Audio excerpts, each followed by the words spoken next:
네, 오늘은 2026년 기준 이제 쓰게 될 때 핵심적으로 알아야 될 개념 20가지 정도, 어떤 것들이 있고 왜 알아야 하는지 알아보도록 하겠습니다. 대부분은 질문 답변, 챗봇 용도로 쓰는 경우가 90% 이상입니다.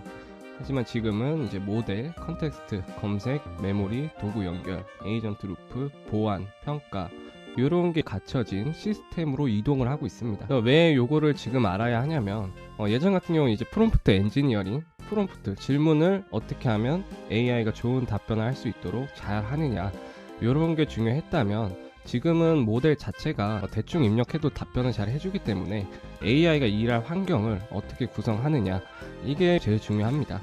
그래서 상위권 AI 자동화 시스템은 이 모델, 컨텍스트 도구, 메모리, 보안, 평가, 관측성 이런 게 이제 파이프라인으로 굴러가게 됩니다.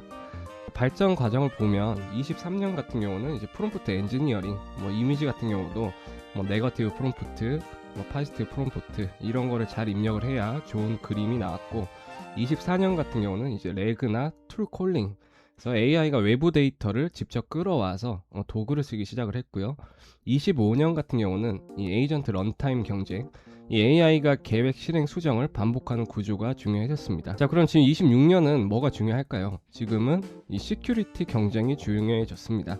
그러니까 안전하게 운영 가능한 AI 시스템. 요즘 공급망 해킹 사건 하루에 2건씩 터지고 있죠. 왜냐하면 공격자들도 AI를 도구로 사용을 하고 있기 때문에 예전보다 보안에 대한 요구가 많이 올라갔습니다. 전체적인 이 AI 시스템 지도를 보면 다 쓸 필요는 없지만 레그, 외부 문서를 검색해서 답변을 연결하는 구조, 그리고 메모리 같은 거, 어떤 작업을 하시든 AI 모델의 성능을 끌어올리는 증폭 역할을 하기 때문에 알아두시는 게 좋을 것 같고요. 네, 첫 번째로 모델 코어 AI의 두뇌입니다. 토크나 AI가 문장을 작은 조각으로 나눠 처리하는 방식입니다. 예를 들어 비트코인 가격이 상승을 했다. 문장을 하나로 읽는 게 아니라 쪼갭니다. 비트코인 가격 상승. 이 토큰화는 사람이 쓰는 문장을 AI가 처리할 수 있는 작은 단위로 쪼개는 과정입니다. 예를 들어 하나의 한국어 문장도 모델 내부에서는 여러 조각으로 분해가 됩니다. 이 토큰 흐름을 기반으로 모델은 다음 단어 확률상 가장 적합한 답변을 생성을 합니다. 의식은 없다고 봐야 됩니다. 사례를 보면 기업용 챗봇의 회사 정책, 고객 기록, 이런 FAQ 매번 전부 넣게 되면 토큰이 폭증을 합니다. 그럼 사용료가 많이 나가겠죠. 그래서 에이전트 시스템에서는 로그, 트로출 결과, 이전 작업 기록까지 계속 오가기 때문에 토큰 최적화가 더 중요해집니다. 그럼 이게 왜 앞으로 중요하냐? AI 비용은 대부분 입력 토큰과 출력 토큰 기준으로 계산이 됩니다. 토큰을 모르면 이 AI의 운영비, 그리고 컨텍스트 한계, 에이전트 실행 비용을 이해하기가 어렵습니다. 다음은 임베딩입니다. 이 의미를 숫자 벡터로 바꾸는 기술입니다. 예를 들어 비트코인과 BTC, 디지털금, 고객 지원 이런 단어가 있다고 치면 임베딩은 단어, 문장, 이미지, 코드 같은 데이터를 숫자 벡터로 바꾸는 기술입니다. 중요한 것은 의미가 비슷한 것끼리는 이렇게 가까운 위치에 놓이도록 하고, 요거는 문맥에서 그렇게 크게 연관이 없죠. 그래서 AI가 인간 언어를 수학적인 좌표 공간에서 번역을 하는 과정입니다. 그래서 사용자가 디지털 금으로 불리는 자산 이렇게 검색을 해도 시스템은 임베딩에서 연관된 비트코인 관련 문서를 찾아낼 수가 있는 겁니다. 그래서 정확한 키워드가 아니라 의미를 검색하기 때문이고요. 유튜브 추천, 쇼핑 추천, 코드 검색 전부 이런 임베딩 개념이 들어갑니다. 그럼 이게 왜 앞으로 중요하냐? 이 AI 검색은 이 레그, 다른 데서 데이터를 가져오는 거, 메모리, 추천 시스템 대부분 임베딩 기반입니다. 그래서 앞으로 검색은 단어가 일치하냐보다는 의미 검색 중심으로 이동을 합니다. 다음은 이제 트랜스포머와 어텐션입니다. 이 문장 안에서 어떤 단어와 문맥이 중요한지 계산하는 기술입니다. 현재 GPT, 클로드, 제미니 대부분 이 구조를 기반으로 합니다. 예를 들어서 철수가 은행에 가서 돈을 찾았다. 그래서 은행은 금융기관입니다.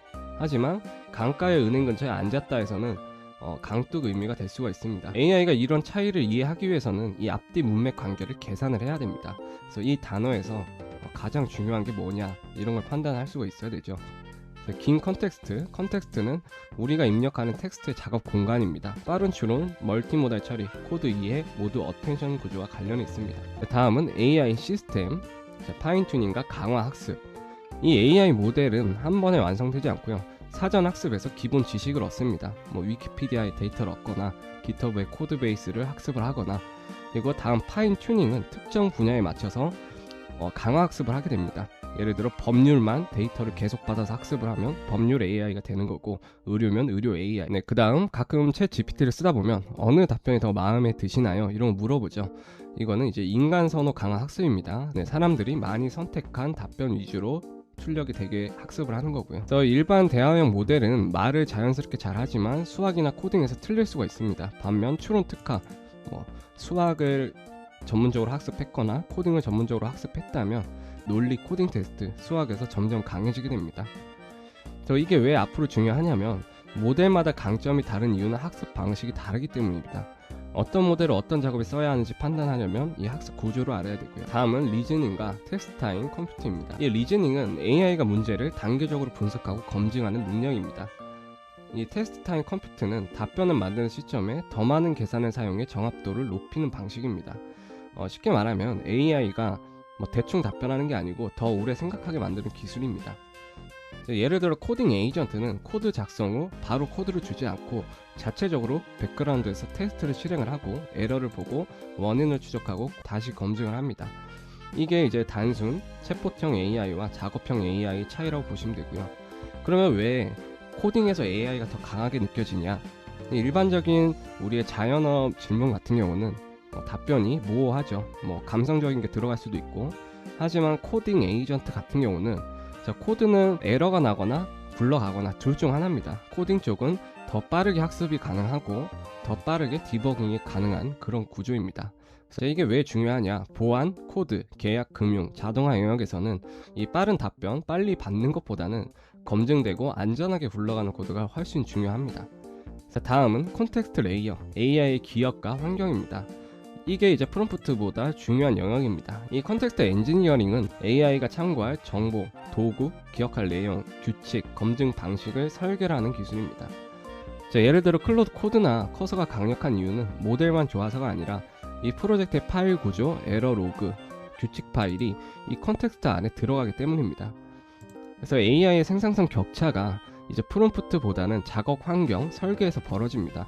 이런 문서에서 얼마나 고품질의 문서, 얼마나 전문화된 도구, 얼마나 디테일하고 방대한 메모리를 넣어놨느냐에 따라서 답변의 컨텍스트의 품질이 올라가게 되는 겁니다. 다음은 레그.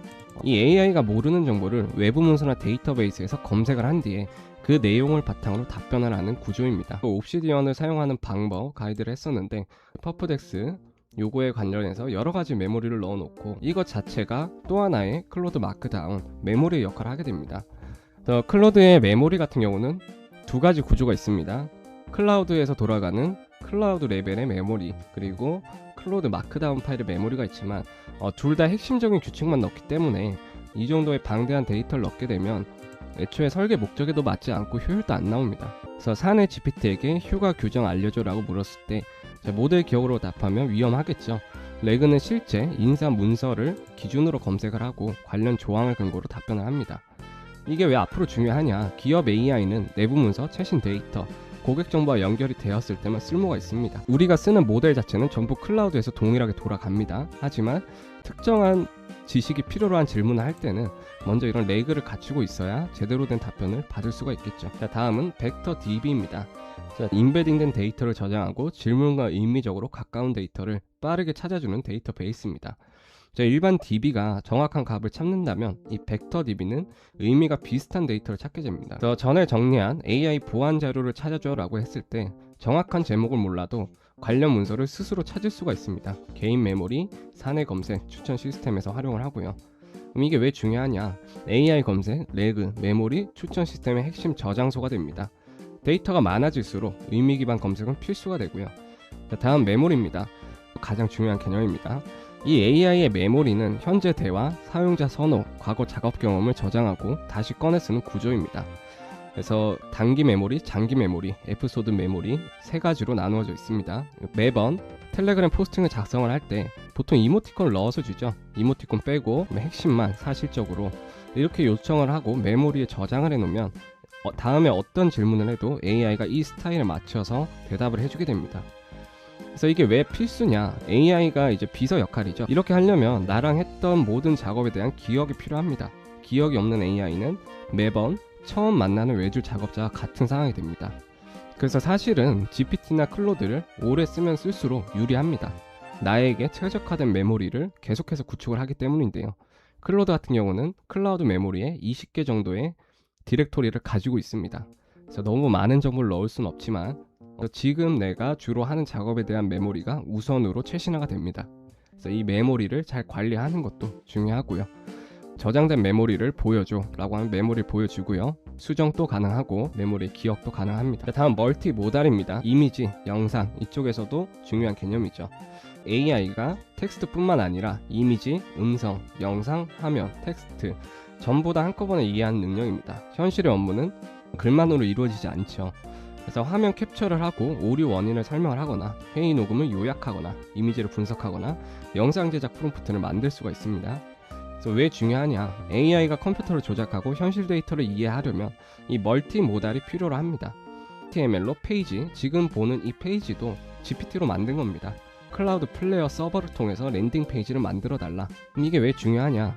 AI는 컴퓨터를 조작하고 현실 데이터를 이해하려면 멀티모델이 필요합니다.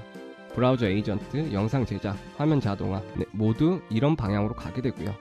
클로드의 코워크 같은 경우는 화면 안에서 코딩, 브라우저 컨트롤, HTML 랜딩 페이지 제작 모든 게 가능합니다. 조금 더 나아가면 시덴스 같은 영상까지 출력이 가능하겠죠. 자, 이제 세 번째는 에이전트의 실행 시스템 툴 콜링. 이 LLM이 도구를 직접 호출을 하는 겁니다. AI가 검색, 계산, 코드 실행 이런 외부 도구를 호출을 하고 직접 실행을 합니다. 그래서 내일 오후 3시에 회의를 잡아줘 라고 했을 때 도구 호출 기능이 있다면 캘린더 확인, 일정 생성, 참석자 초대 이거 자동화가 되는 겁니다. 예전 같으면 수동으로 진행을 했었죠. 그래서 왜 앞으로 중요하냐? AI가 조언만 해주는 게 아니라 실행자 역할을 하게 됩니다. 자, 그럼 MCP는 뭐냐? 이 AI 모델과 일부 도구를 연결하기 위한 표준 프로토콜입니다. 파일 시스템, GitHub, DB, 브라우저, 슬랙, 노션, 옵시디언 이런 여러가지 도구를 AI가 일정한 규격으로 사용을 할 수 있도록 호환성을 높여줍니다. 이게 왜 중요하냐? 에이전트 시대에는 이 AI가 여러가지 도구와 연결이 됩니다. 내가 하는 작업이 얼마나 복잡하냐에 따라서 전부 API를 연결해야 되고요. MCP를 연결해야 됩니다. 그래서 이런 연결 표준을 이해를 하게 되면 인프라 설계나 보안 통제가 훨씬 쉬워지게 됩니다. 쉽게 말하면 USB-C 타입에 가깝습니다. 다음은 에이전트 루프입니다. 이 AI가 목표를 달성할 때까지 계획, 실행, 관찰, 수정, 제시도를 반복하는 구조입니다. 예를 들면 블로그 글을 유튜브 대본으로 바꾸는 작업, 자료 읽기, 핵심 추출, 영상 구조 설계, 후킹 문장 작성, CTA 추가, 최종 검토 요게 자동화가 됩니다. 트위터 정보를 통해서 가이드 초안을 작성을 하고요. 거기서 제가 검수를 하고 유튜브 대본 스크립트를 뽑습니다. 사실상 AI가 반 이상 하는 거죠. 다음은 핸드오프와 오케스트레이션입니다. 이 오케스트레이션은 여러 AI 또는 여러 작업 단계를 역할별로 나누고 연결하는 구조입니다. 그래서 한 AI가 모든 일을 하는 대신 리서치, 작성, 검증, 배포 역할을 나누게 됩니다. 예를 들어서 콘텐츠 제작 시스템은 리서치 에이전트, 초안 작성 에이전트, 팩트체크 에이전트, SEO 에이전트, 최종 편집 에이전트 각각 따로 구성을 할 수가 있습니다.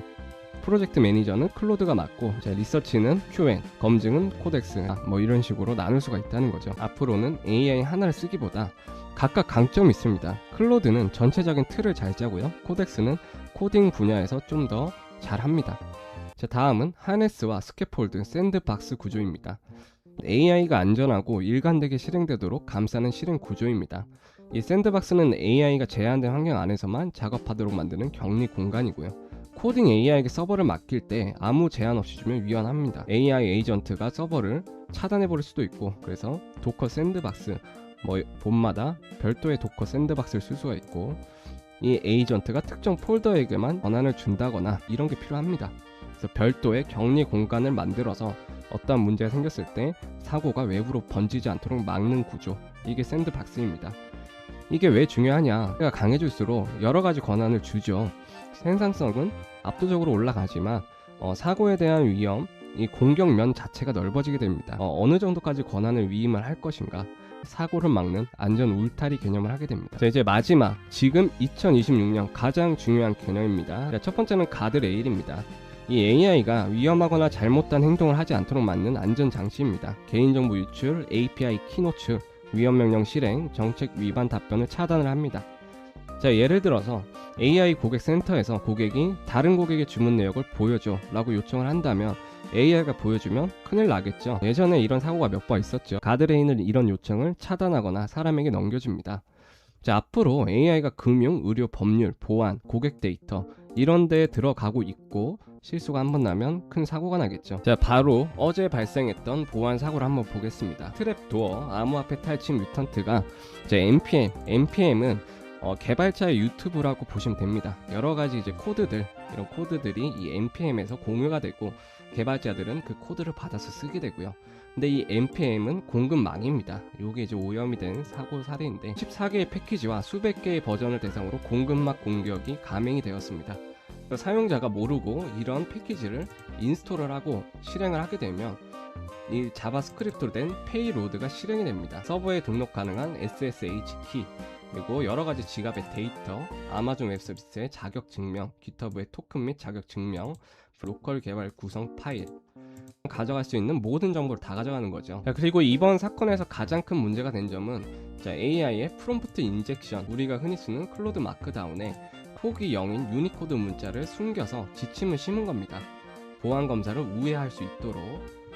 그래서 요즘 중요한 이유가 바이프 코딩이 열풍이면서 사람들이 속도만 중요시하게 생각을 합니다. 작동이 되냐, 굴러가냐, 그러다 보니까 검증되지 않은 패키지 파일 막무가내로 다 받고 있습니다. 이렇게 되면 이 공급망에 대한 노출 위험도가 커지는 구조고요. 기본적인 보안 절차 이런 거를 갖춰 놔야 됩니다. 자, 다음은 평가 시스템. 이 AI가 잘하고 있는지를 테스트하는 시스템입니다. 자, 사람 느낌에서 괜찮아 보인다가 아니라 정해진 테스트 셋으로 성능을 측정합니다. 자, AI 고객센터를 만들었다면 환불 질문, 배송 질문, 개인정보 요청, 애매한 질문을 수백 개 테스트를 해야 되죠.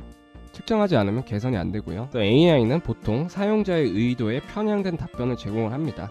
보통 우호적으로 답변을 하는데 냉정하게 평가를 해봐라, 이렇게 하는 게 더 좋은 거 아니냐, 그렇게 했을 때는 사실은 그게 맞다, 이런 식으로 대답하는 경우가 많고요. 편향적이지 않은 답변을 받기 위해서는 이런 별도의 평가 시스템을 갖춰놔야 되고요. 다음은 트레이싱입니다. 이 AI가 어떤 프롬프트를 받았고 어떤 도구를 호출했고 전부 로그 기록을 남기는 시스템입니다. 자, AI가 틀린 답을 했거나 잘못된 코딩을 했거나 추적이 가능해야 되겠죠. 프롬프트 인젝션과 툴 시큐리티입니다. 자, 프롬프트 인젝션, AI를 속여서 원래 지시를 무시하게 만드는 공격입니다. 자, 예를 들어서 denied previous instruction, 보이지 않는 베이스 64 코드를 넣은 다음 API나 민감 환경을 출력하는 페이로드를 실행을 하고 옥수수에 대한 현학적인 C를 써라. 이 AI 모델 특성상 옥수수에 대한 현학적인 C 잘 못하는 거죠. 시간 끄는 동안 모든 정보가 탈취가 되는 구조입니다. 그래서 물론 프론트웨어 모델들은 이런 데에 대한 내성이 있지만 하지만 바로 어제 또 사고가 났죠. 자, 이런 걸 보면 안심할 수가 없다. 그래서 앞으로는 AI가 도구를 갖는 순간 프롬프트도 보안 경계입니다. 자, 다음은 모델 라우팅과 코스트 레이턴시입니다. 이 모델 라우팅은 작업 성격에 따라 적절한 AI 모델을 자동으로 선택하는 구조입니다. 자, 예를 들어서 모든 요청에 최고급 모델을 쓰면 어떻게 될까요? 5개의 작업을 하는 에이전트가 필요한데 전부 다 클로드 오프스 4.7로 한다. 토큰이 바닥나겠죠. 핵심 CEO 역할은 클로드 코드가 하고 라우터는 에르메스 중재자 역할을 하고 이런 소형 모델, 로컬, 무료인, QN, 젬마 이런 식으로 나눠 쓸 수가 있고요. AI가 어떤 게 더 성능이 좋냐 이런 것보다도 모델에 대한 라우팅을 어떻게 설계를 할 거냐, 비용, 속도, 안정성, 균형을 잘 잡아야 되겠죠. 그래서 이게 지금 2026년 일반적으로 바이브 코딩을 통해서 어떠한 작업을 하게 될 때 알아두면 좋은 내용들입니다. 내가 쓰는 AI가 왜 이렇게 멍청하냐, 대부분은 사용자의 맥락과 질문할 때 어떤 기술 용어들 디테일하게 주지 않아서 일반론적인 답변을 했을 가능성이 90%. 이제 질문 답변이 익숙하다 그러면 레그나 벡터 DB, 메모리로 넘어갑니다. 내가 AI 인프라 관련 주식 포트폴리오를 구성을 하고 싶다. 지금부터 계속 데이터를 모아가면 좋겠죠. 어떤 뉴스가 있었고. 3단계 이제 도구를 호출합니다. 툴콜링, MCP, 에이전트, 루프. 자, 내가 주요하게 참고하는 뉴스 채널들, 시트리니의 트위터를 자동으로 긁어서 벡터DB에 메모를 하고 자동으로 요약을 하는 에이전트를 실행을 하고. 자, 4단계 가드레일과 트레이싱 라우팅 권한을 얼마만큼 위임을 할 건지, 이게 중요하고요. 그래서 요즘 공급망 해킹 실존적인 위협입니다. 그러면 이렇게 손 놓고 있냐? 그건 아닙니다. 엔스로픽은 이 프로젝트 글라스윙이라는 AI 보안 프로젝트를 가동을 하고 있습니다. 보안 관련, 서버 관련 여러 가지 기업들이 제 미소스 엔스로픽의 최신 모델입니다. 너무나 강력해서 26년 전에 취약점을 포함해서 10,000개 이상의 소프트웨어 취약점을 발견을 했습니다. 여기 있는 기업들에게 먼저 권한을 열어주고 24시간 상시 가동되는 보안 시스템을 구축을 하자, 이런 프로젝트입니다. 여기 있는 거는 이제 웜 GPT라고 하는데 공격용 AI입니다. 그러니까 해커들이 쓰는 거고요. 고도의 피싱 공격, 탐지 시스템 회피, 인간의 취약점 악용, 여러 가지 공격들을 만들게 되고요. 그러니까 지금 사실상 AI와 AI의 싸움인 상황인데 글라스윙이 잘 해주길 기도를 해야 되는 상황입니다. 예전 같은 경우는 디펜더 하나 깔고 다 막았지만 요즘은 또 그런 게 아니기 때문에 인바운드나 아웃바운드, 웹소켓 방화벽 이런 개념들을 검색을 해보시고 자체 보안 레이어를 구축하는 게 중요해집니다. 그래서 AI를 잘 활용을 하게 되면 마켓 메이킹을 자동으로 돌린다거나 편의성은 굉장히 올라가지만 그만큼 공격 면도 넓어진다. 여태까지 막 바이브 코딩을 하셨다면 보안에도 조금 신경을 쓰시는 게 좋지 않을까. 트위터 팔로우 해놓으시면 여러가지 공급망 관련 뉴스 보고 IOC 검사를 돌리게 되면 내 시스템이 침해가 되었는지 아닌지 확인할 수가 있습니다. 오늘 알려드릴 정보는 여기까지였고요. 영상 도움되셨다면 구독, 좋아요 부탁드리도록 하겠습니다. 네, 감사합니다.